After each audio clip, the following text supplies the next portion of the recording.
1:58. There you go. Shelley likes to be on time, I know. Oh, yeah, so do the rest of us. Right. Don't Right. waste our time. No.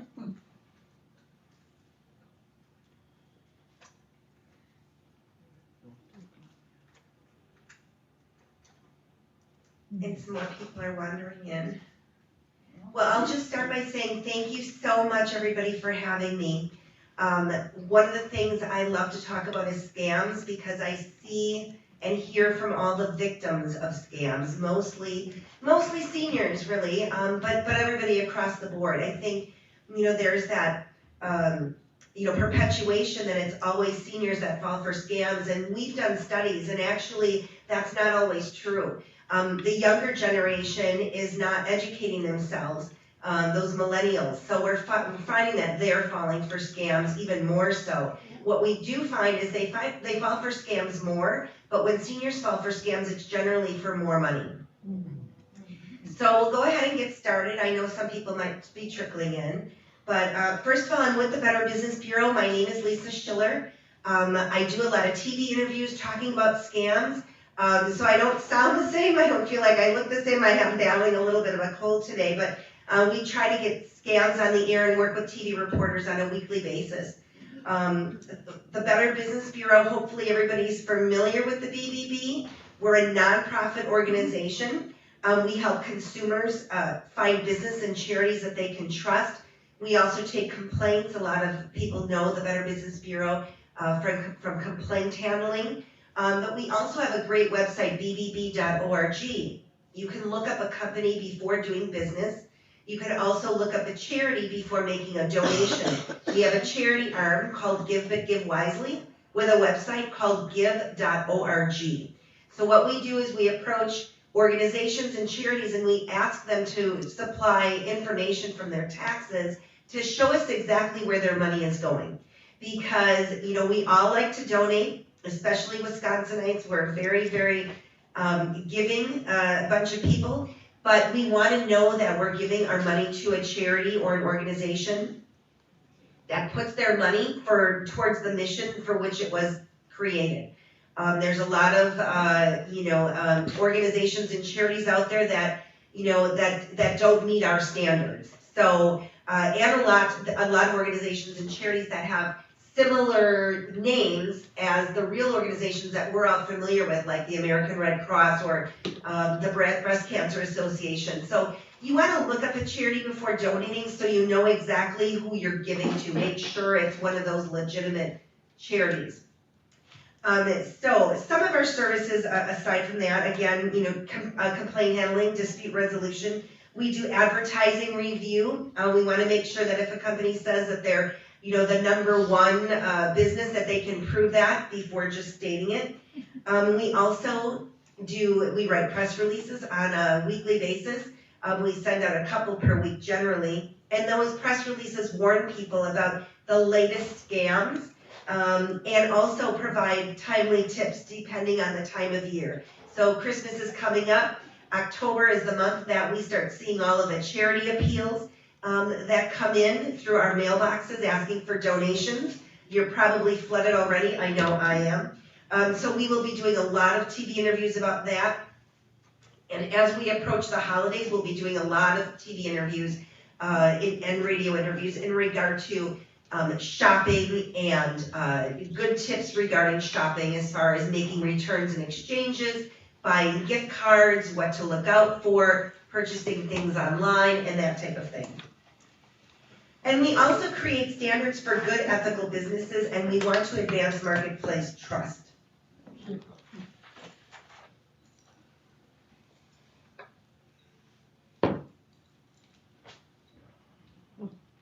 Now I don't have a clicker, so I have to do this manually.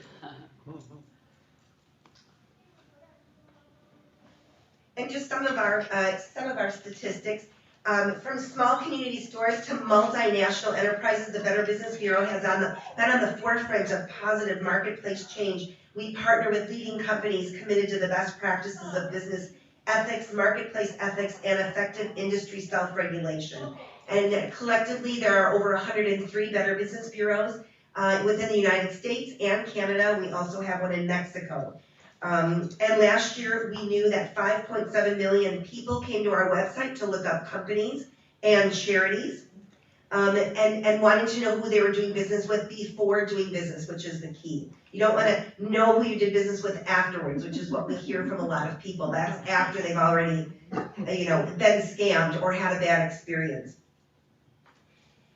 And last year, we also processed more than 20,000 complaints and helped people resolve their disputes between businesses. We also did 163 investigations, which is one of the things I do. I review all of the complaints that have been closed in our system, and I also keep track of our scam tracker. It's a great online tool. It's on our website, BBB.org. If you don't have access to a computer, no worries, you can contact our office. I put information out about our scam tracker tool, and I'll tell you a little bit more about that. On the back shelf, I brought, oh goodness, a bunch of goodies. I brought some pens for you and some pillboxes and some informational sheets, some reference sheets for important phone numbers. I have some notebooks back there, so a little Band-Aid kit, so feel free to take everything on or anything on your way out. So we'll talk a little bit about scams, and I mean, I could talk for several hours. That's how many there are. And since COVID, it's been even worse. So I know I have 45 minutes, so I don't want to spend too much time, so forgive me if I go a little fast. But I'll try to finish up, and we'll take some questions at the end. But we know that there are so many scams out there, and so many more that change and become evolved. As soon as people start to figure out a scam, the scammers change it up. And I'll give you an example, the grandparent scam, if anybody's familiar with that. Scammers know that we all now know about the grandparent scam. So, that's when somebody calls and perpetuates to be your grandchild. And you answer the phone and you say hello, and they say, "Grandma, it's me," which causes you to say, "Oh my gosh, Billy, is that you?" And now, they have the name, and they'll just, go on from there. In fact, I had one reported today, so I'll tell you about that a little bit later when we talk about grandparent scams. But now, and through the years, we've been seeing the scammer change it up a little bit. Instead of using that as the grandparent scam, that method, what they do is they call now and say that they're a lawyer representing your grandchild. So that sounds a little bit more serious and a little bit more scary, and of course then they ask for more money.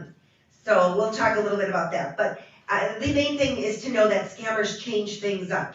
Whatever they can do to get your money or your personal information, they will do it. And we know that scammers love to target seniors. Why? Because seniors are very kind. They don't generally hang up the phone. They don't want to be rude. Seniors have excellent credit, right? Nest eggs. And they're less likely to report the scam. I talked to a lot of seniors I have through the years, and what they'll generally tell me is that they learn their lesson, but they're not going to take time to report it officially. They don't want their children or grandchildren to know that they fell for a scam or that they almost fell for a scam. And they're afraid that, maybe they will not be able to live alone, or they'll have their adult children, start taking things over a little bit more for them. But I'm here to tell you it's really important to report scams. And you can do that anonymously if you'd like on our website, the BBB Scam Tracker, which I told you about. We have the brochures in the back on that. As long as you report it, it's important for us to know what's going on. What are the new scams? What are people hearing from? If we know that, we can get the information out to the public quicker and save others from becoming victims. And so, we also know that scam artists like to target people that are vulnerable, those that may be isolated or lonely or disabled in some way or may have just lost a spouse. So we have to be extra vigilant and stay one step ahead. And we know that with the elderly population growing, elder fraud is going to continue to be even more of a growing problem. And what we also know is that, not only seniors fall for scams, obviously. We're all vulnerable, all of us. I attended a conference yesterday in Pleasant Prairie, It was an all-day conference, and it was mostly law enforcement. Some banks were there, and some agencies like ours, the BBB. And I was sitting next to a police officer, and she was telling me that her mother almost fell for the grandparent scam. She got the call, and she goes, "My mom of all people." She knows that, I work on these types of scams and complaints. And I said, it can happen to anybody because the scammers sound so real. They can be very, very convincing. So it's nothing to ever feel bad about. If it wasn't for me, my husband would probably be falling for scams too. It's just that easy, right? So we're all vulnerable, all of us. And we're all at risk for scams. Okay. This is so difficult without a little clicker. Let's talk about some of the scams. We can't tell what those lines stand for. What lines? The red and the other one that you had, What do those lines stand for? Let me see what I had up. Yeah. Oh, That's that's showing that we're all vulnerable. I wasn't going to go through all the details and the numbers, but what it is it's showing the age groups that fall for scams. So that the age group that falls for the most scams is 18 to 24, followed by the age group of 25 to 34. And the age group that falls for the least amount of scams is age 55 to 64. So as I was saying before, it's not always, the older ages that fall for the scams. But we do know that those age 65 and over lose more money than any other group. So when they're going to lose money, it's the seniors that lose the most. So that's what those bars were. All right, so let's talk about some of the common scams. And I'm going to skip door-to-door sellers because you're not going to have a problem with that here, right? Such a beautiful facility. This is just so beautiful. Funeral scams. So funeral scams are out there, believe it or not. What happens is a scammer will contact a widower and claim that the deceased ordered something or had a fake debt, and now they need to pay. They need to make the collection. And what they do is they use information that they get right out of the obituaries. And if you think about it, there's a lot of information in the obituaries, a lot of names, a lot of information that they can easily look up. And what they'll do is they'll read those obituaries and then contact the funeral home or the person, the complete stranger. And again, they'll claim that the deceased has an outstanding debt that needs to be settled by the widower or their relatives. And seniors are advised to check with the Better Business Bureau whenever they are contacted by an unknown individual or a business that demands payment for unfamiliar products or services. After losing a loved one, it's encouraged to never make rush decisions without making sure that you're dealing with a trustworthy company. So keep that in mind. And hopefully I'll have an example. I took some examples off of our BBB Scam Tracker. This tool, you can go right to it online, or again, you can call our office and somebody will type the information in for you. And you can report maybe the phone call you received or something you got in the mail. And you can share that information with others by posting it on our BBB website. And your information is completely hidden. You do not have to even put your information in. You can if you'd like, but even if you put your information in, it's for our eyes only, and it does not get put on a public forum. But it does help us to keep track of what's going on as far as scams. So one of the scams that seniors like to talk about the most when I speak to groups is the computer text scams. And this is the third riskiest scam. Everybody might be familiar with this. This is either when your phone rings and somebody claims to be with a computer company, maybe Apple or Microsoft, or if you have a computer, you'll get a pop-up on your computer that says there's a problem. It might have a red alert word on it, problem, alert, and it'll ask you to call a phone number. And what happens when you call that number is it's somebody who's generally from India, overseas, and they'll tell you that you have a problem with your computer and that they can fix it remotely. They can actually take control of your computer. What they're doing is they're installing scamware on your computer. They're able to get information, personal information, from your computer system. And this again is generally one of the most common that I hear of from seniors that they have experienced. And I feel like we're on a real uptick with this scam too. It's not dying down at all. So again, they'll diagnose a non-existent problem and they'll ask you to pay for these unnecessary repairs that are really not repairs at all. And what they're doing is obviously they're seeking financial gain, or they're seeking to have access to your personal information. And once you give remote access to your computer, they can set up malware that allows them long-term access to your financial information. And at that point, what you need to do is turn off your computer and contact a local, reputable computer repair shop. You don't want to click on any links. You don't want to give control of your computer, and you do not want to send any money. They will ask for money in non-traceable methods like gift cards or wire transfer. So let's take a look at one of the pop-ups. I'll give you an example. So this is what a pop-up might look like. It'll be, it'll have a red, colorful alert. It'll say the word alert. It'll claim to be with Windows, which is a very common computer company name. And you'll notice here that it looks real, right? I mean, most scams do. They look very real. It's hard to distinguish sometimes. And they're using, again, the well-known name of Microsoft. They're using scare tactics by using words in all capital letters, announcing virus alert, and by saying that your computer is now blocked. There's a phone number they're asking you to call, and it looks like it is a toll-free phone number.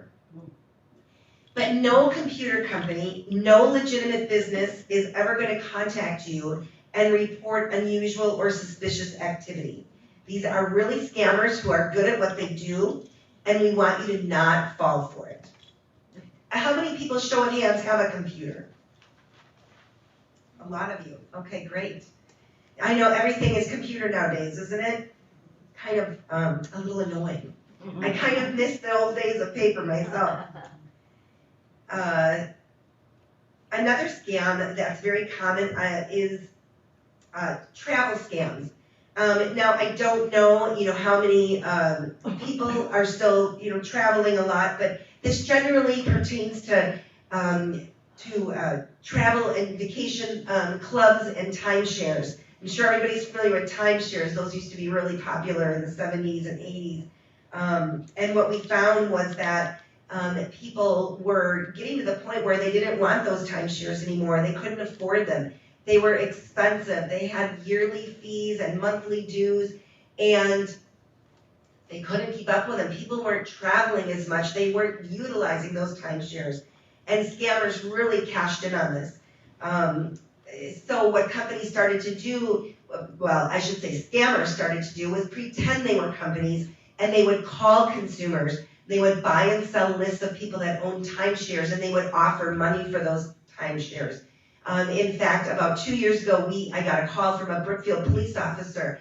He had a senior who was formerly a professor, and she fell for this and lost $60,000. She got a phone call, and the phone call said, "I'm calling about your timeshare." And she said, "Oh, yes, I have 2 of them." Oh. And the scammer said, "Well, I would like to purchase both of them for you. I'm with a Mexican company, and we're looking to buy people's timeshares so that we can rent them out to people when they come on business in Mexico." Oh.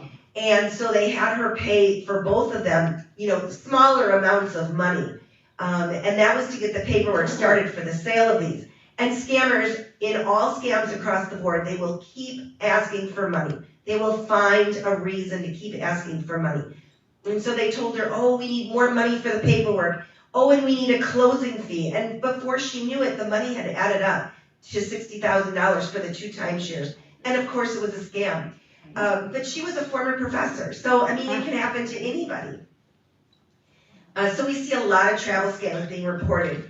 Now, before I worked at the Better Business Bureau, I worked at Channel 6. So some of you might remember Tom Hooper. Anybody remember that old name? Yeah, I worked for him. He was my boss. And so that was many years ago. But one of the things I did was I did a lot of hidden camera investigating for the Contact 6 program.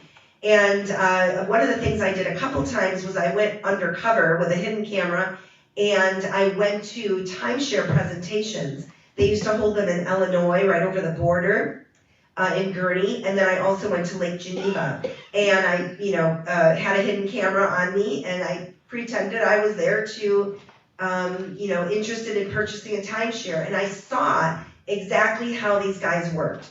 They would start out, trying to, become my friend and get to know me and my family and where do I like to travel to and, what kind of vacations do I like? And then, once they start building a rapport, they would hit me up for the timeshare sales. They would give me a price and I'd say, oh, that's $15,000 is too much money. And so they'd go down and down. And then I'd keep saying, no, I'm really not interested. And then they would get their supervisor and their boss, and I had it all on hidden camera, so we used to do stories like that. It was a lot of fun. There's nothing I hate more than scammers. It drives me crazy. They take advantage of people so many times. So I had a lot of fun in that job. I worked there for 10 years, and I've been with the BBB, by the way, for 22. So not consecutively. I worked at the BBB for 9 years. I went to Channel 6, worked there for 10, came back to the BBB. So we'll talk a little bit about online purchase scams. So for those of you that have a computer or use a computer here at Trinity Woods, does anybody ever buy anything online from Amazon or anything? Yeah, that's so common. Nowadays you can pretty much purchase anything that you want just by going to Amazon or websites. But you have to be careful. I would say the number one most reported scam to our office since COVID is online purchase scams. You go to a website, you think it's a legitimate store or company, and it's really not. It's just a scammer who has created a fake website and they want to take your money. So either you don't receive the product you've ordered, or the company is located, or I shouldn't even call it a company. The scammer is located usually in China. You'll get your items, it'll come very, very late with Chinese writing on the box, and the items will either be not what you ordered or not at all what you thought you were getting. So for example, especially during COVID, and we put out a press release about this, people were ordering things like blouses and shoes, and they were getting nail clippers and really odd items like that, and it was all coming from China. It was very bizarre. But we also know that people will purchase clothing items or shoes, and boy, I knocked my hand and I turned the page here. I shouldn't get so excited. So we know of a woman who wanted to purchase a Packers jersey. Those are very common. They're very expensive, these jerseys. NFL jerseys. She wanted to purchase an NFL jersey for her son, and they're about $100 and some in the store. So she went online and she Googled inexpensive or for sale NFL jerseys, Green Bay Packers, and she found a website, went on it, and made a purchase. And what she received was we ended up doing a story at the time with Channel 4 on it because we wanted to show people exactly what she had gotten, but the stitching was all crooked. Instead of stitching white on white, for the hem, they stitched yellow. It just looked terrible. So this is the kind of stuff you have to really be careful of, is the online shopping. So online purchase scams were number one. The average loss was $101. And again, either the items never arrived, or they were substandard or counterfeit, which is a whole nother ballgame. Counterfeit items are something we don't want to perpetuate, but a lot of that goes on overseas. So let's take a look at one such website. So here is an actual page. It has a company name right here with an address. Now this one happens to say London, so you want to avoid anything that's overseas. Because you have no rights. There's nobody to assist you if you make a purchase overseas. But in a situation like this is like a typical website. It will say, it'll have an address, and again, it's in London, so you want to avoid that.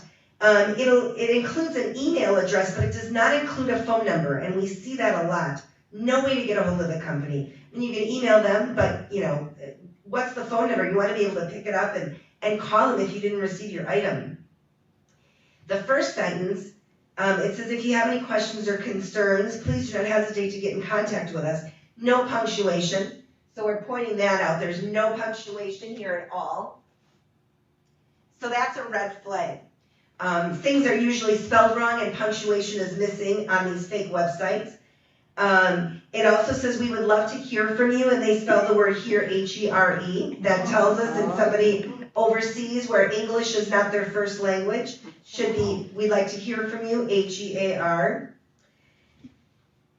And otherwise, I mean, it looks pretty legitimate. There's nothing that really stands out at first glance that there's anything wrong with it. And that's why you have to take a really good look, because what people do is when they don't get their items, they go back to the website, and that's when they take a really good look. But it's too late. So you want to do your research beforehand.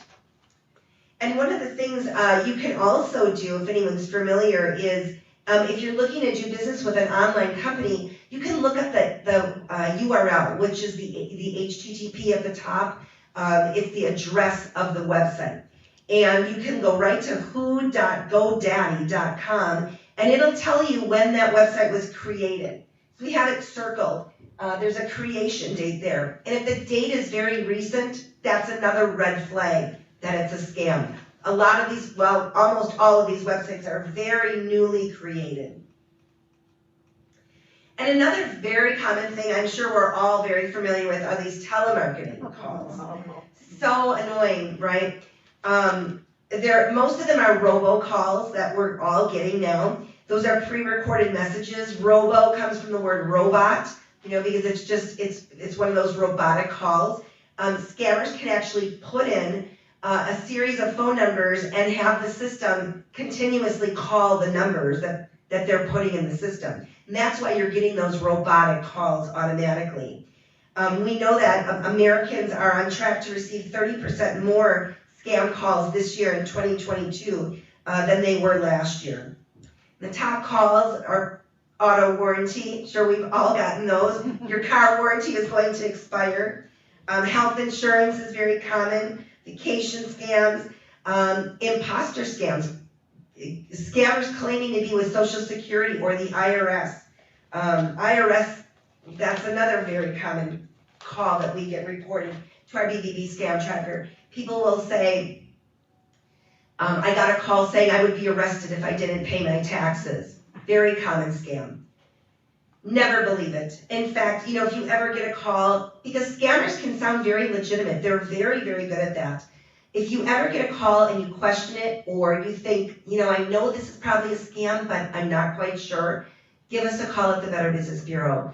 Most of the items I brought in the bag should have our phone number on it or our website, bbb.org. Give us a call. We're happy to talk to you. And so what should you do if you receive a telemarketing call? Well, the first thing you want to do is report it to the Federal Trade Commission. And they're the organization that has the do not call list. You might be familiar with that. Years ago, you'd have to put yourself on that list every year.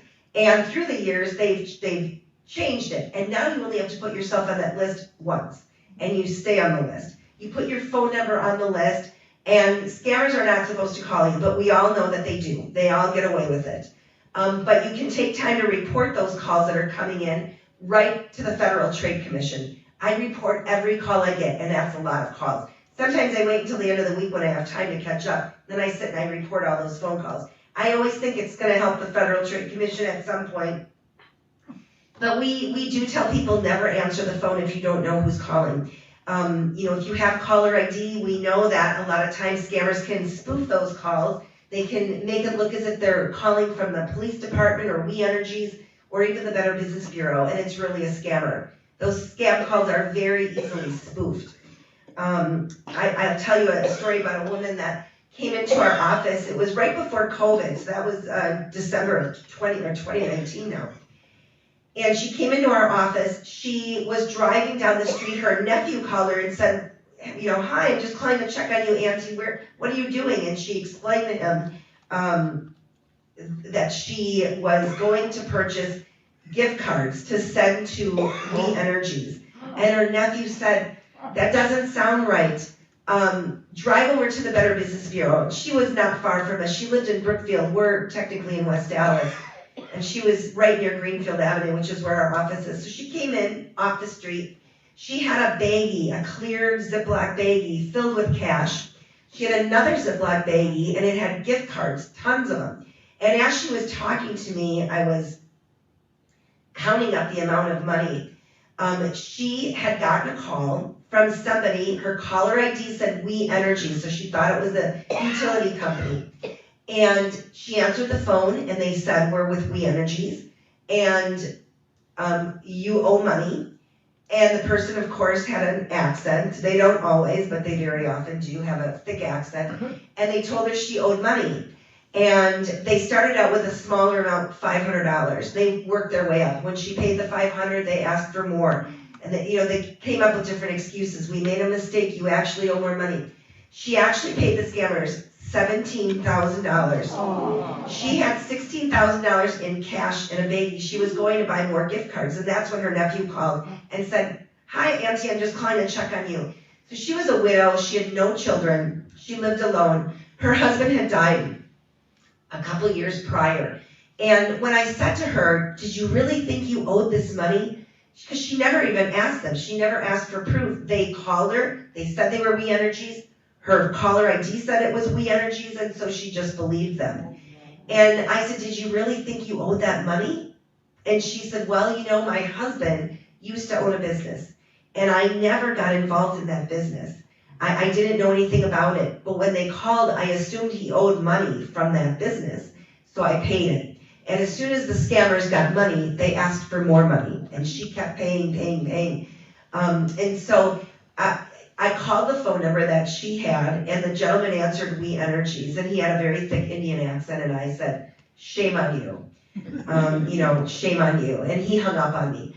So when I think we were able to convince her it was a scam, but I called the Brookfield Police Department. She lived in Brookfield, and I said, I asked her permission first, and I said, can we have the police give you a ride or follow you? Because number one, I didn't want her driving in the car with all this money in this baggie. And number two, I wanted to make sure that she was not going to go buy more gift cards, that she really was going to go back to her bank and deposit the money. And so she allowed it. The Brookfield Police Department sent a squad car with 2 police officers, and they gave her an escort. And I still have kept in touch with her. Every year about this time, we get calls from people that owe money on their We Energies bill because we're going into winter and the bills are going to keep growing. So We Energies tries to collect on their money. And so we generally see a lot of scams this time of year, and we've partnered with We Energies. We've written press releases together and done media interviews to try to get the word out to people that watch for utility scams at this time. We also know that they target the Hispanic community because scammers will call and speak in Spanish and explain the same thing. You owe money, you need to pay up right now, or we will disconnect your electricity. So I think you're all pretty safe living here, but you never know, you might get that call. And again, you can't trust that caller ID. So one good thing is you might want to contact your telephone carrier and see if you're getting these calls and it's bothering you. See what you can do. They can maybe help you to put a block on certain phone numbers. So another scam we'll touch on is free trials. And this actually is a big thing for seniors. Seniors like to get free trials and try out these products before they purchase them. I have never personally, in all my many years of doing this, known of a legitimate free trial offer. Never. You know why? Because they offer you a free trial, but they ask for your credit card number or debit card, and they say they're going to charge you shipping and handling. And what they do is they put you in their system, and you start getting a charge every month for approximately $100 a month. So we'll see a lot of $89.99 and that type of thing, and they're very hard to stop. And they're actually very hard to trace down, the companies that offer these free trials. And we see free trials for, vitamins, aging cream, anti-aging creams, herbal remedies, teeth whitening, different types of medicine. that type of thing. So, if you see any advertising for free trials on TV or on websites, remember that I'm here to tell you, I've never heard of a legitimate one yet. I've never heard of one where you could pay $2.99 for shipping and handling and get a free tube of anti-aging cream and be done with it. They will keep on sending, or keep billing you, or both. So we get a lot of these reports to the BBB. And here's one from Wisconsinite. They posted on our BBB scam tracker, and that great tool that I've told you about, you can go to it and you can see and read what people are reporting in this zip code or in any zip code. So you can actually see what's being reported. And that helps us to see what the trends are, what's going on right now. So somebody wrote in and reported a skin cream and said, I signed up for a free trial and I thought that I was providing bank information to pay just for shipping. Oh. I did not know they were going to charge me $139.92 for a monthly subscription to this cream. If there was mention of this in this offer, I would not have purchased it. The type must have been so small it was not readable. And this is exactly what we commonly see. Small print. Not a problem at all. Scam call. Well, a lot of these, our phone carriers are starting to, come together, because we'll see sometimes on our phone, it'll say spam call, right? Does anyone see those? It'll warn you, and that's a good thing. We're making a little bit of progress, because then you don't have to answer it at all. Can I ask a question? Yes, go right ahead. We have this this chef that advertises this oven that does air fryer, and it says $14.99 for a trial. Oh.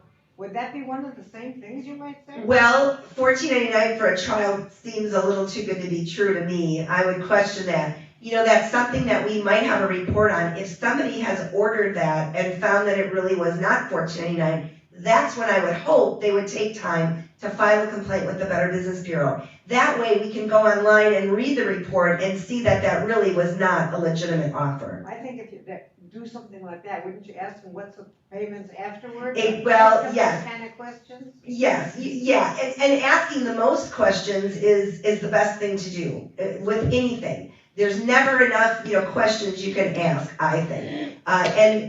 And the people on the other line don't like that. So you'll see if they get frustrated, that's kind of a warning sign.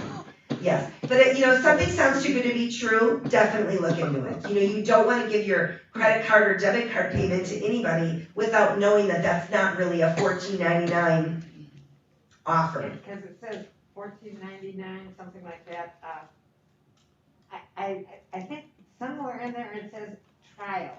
Sure, that's the free trial. Yeah. Yeah, that's the free trial or yeah. I was wondering about that. I see it all the time. Not that I'm wanting to buy it. Right.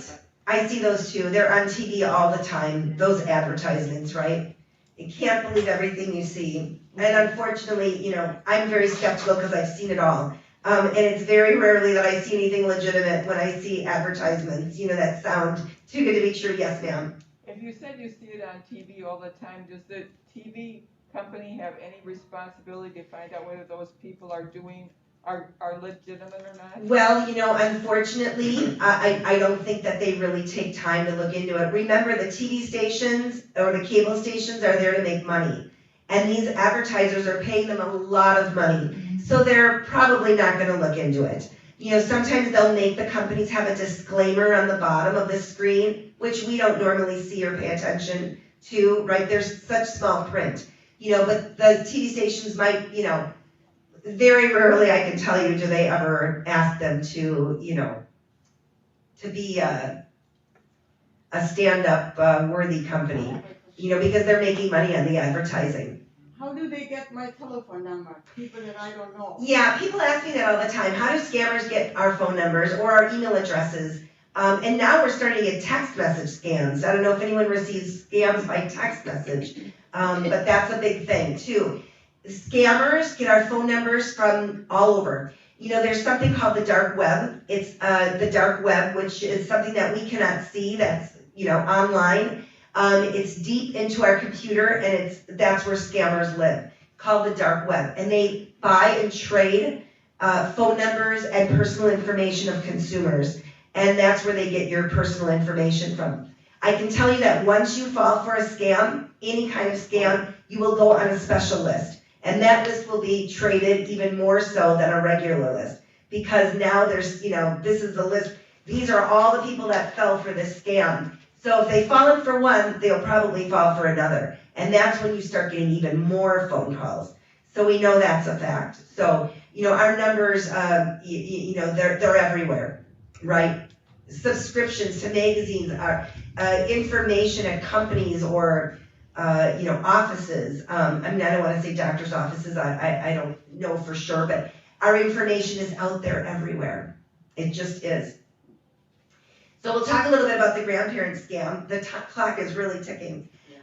We already touched on this a little bit. This is so common, everybody. This is the emergency scam. Again, the caller identifies himself as your grandchild, and he'll state he's in trouble and he needs money. They're very persuasive. People they laugh when I talk about it. They go, this would never happen to me. And it happens all the time because they catch you off guard and because your grandchildren or your kids are your heart. And so when you get a call from somebody saying that is your child or grandchild and they need help, your first instinct is to help them.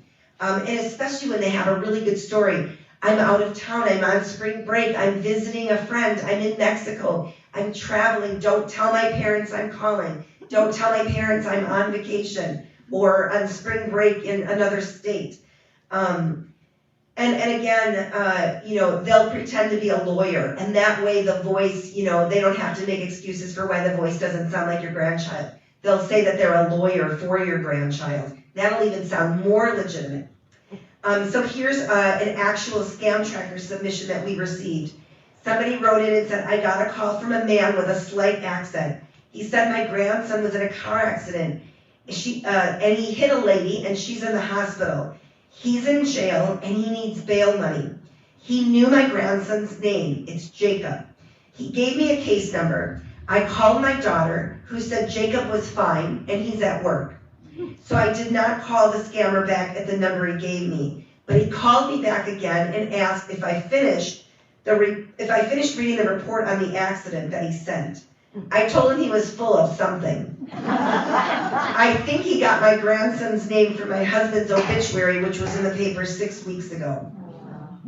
So see how they get that information? Here's another one. A man called pretending to be my granddaughter's lawyer. She said she was in an accident and could not leave the state unless I sent $7,000. They said to get the money and call him back at this phone number. I should ask for case number 5207418. They make it sound legitimate. They told me I have to send the money by FedEx or UPS. I was so worried I almost did it, but then I called her dad, and he said that my granddaughter was home, everything was okay, but there ought to be a law against this stuff, and that's written from a senior. So very, very common. Remember, you think it can't happen to you, but it surely can. And I think I'm running out of time already. Yeah. Oh, I could talk for days. Well, I'm so grateful that you've given me your time today. I'd love to come back and talk again, maybe cover some of the other scams that we weren't able to get to, and take some additional questions from everybody. But please help yourself to some of the information and the little doodads I brought in. Yes, ma'am, you have a question? Yes, lately on my computer I've been getting messages from like Walmart, Yes.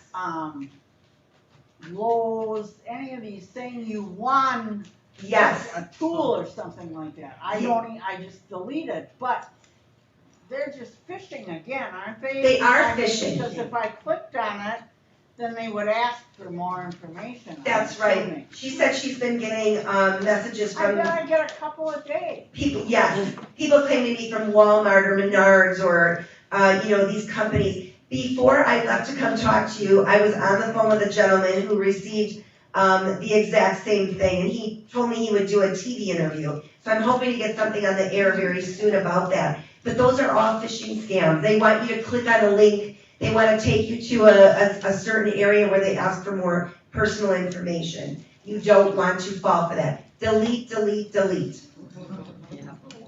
Okay, let's give her a nice round.